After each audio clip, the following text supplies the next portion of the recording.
All we seem to have are 2 or 3 times a week polls that are put out by your industry.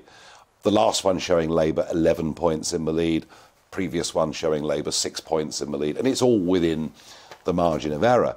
What I haven't seen is really any polling or data about, how do people view Johnson as leader for the next election? Can you enlighten us?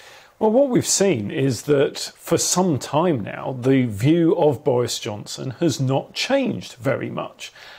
This is going right the way back to before the fines were handed out for his misbehaviour around COVID.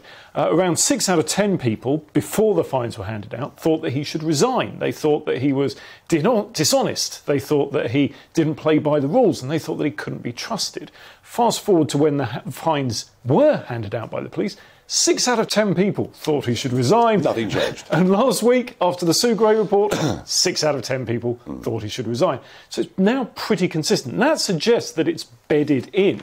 And of course, if you want to change the view that people have of Boris Johnson, if you want to adjust that narrative, then that's a big struggle ahead. But what also hasn't changed, in some ways, is the Conservative home polls and polls such as that, where it talks about the possible successors. Because at the moment it's Ben Wallace, but 6-9 months ago the graph looked the same, but it was Rishi Sunak at the top. This can change, it can turn on a sixpence, and I get all of that.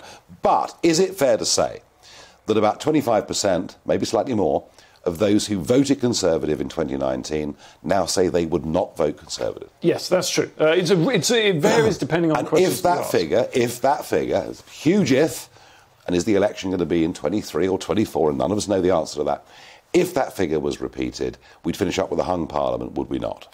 Yes, and indeed, if the performance of the parties at the local elections just recently was replicated at a general election, then we would end up with a hung parliament and probably Labour the largest party.